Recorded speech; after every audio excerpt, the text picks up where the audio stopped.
Здравейте на всички, казвам се Преслав. Първо ще ви кажа защо направих това видео. Основател съм на групата Документи в Германия, помощ и полезни съвети.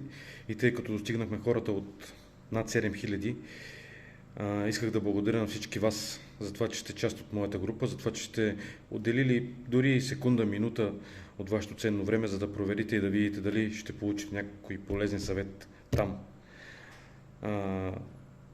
Преслав се казвам, както вече разбрахте. От България съм, 10 години горе-долу съм вече в Германия и преди 2 години опитах да направя тази група по проста причина, че имах някакъв опит в попълването на документите, преводите и исках да бъда полезен на още някой. Но тъй като нямаше голям интерес, не обръщах толкова голямо внимание. Тук в последно време обаче рязко се промениха нещата и подминахме бройката от 7000. Надявам се да ви е интересно.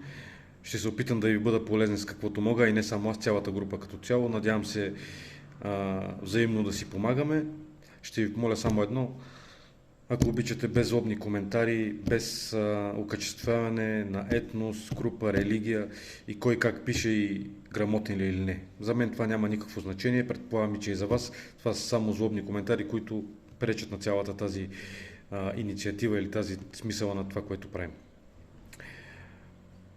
Ще се опитам от време на време да качвам нещо, което да можем всички заедно да дискутираме или да бъде полезно на някой друг. Ще обособя място в самата група, където ще кача документи, които на хората ще трябват, независимо дали е за детски, допълнения към детските, помощ за квартирата, детска градина или така нататък. Ще ги кача там да ги има, за да не ги търсите в интернет, ще тракате в групата и ще намерите всеки един формуляр, който ви е нужен.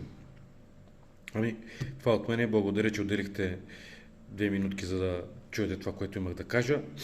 Надявам се по-често да се срещаме. Бъдете здрави и до нови срещи.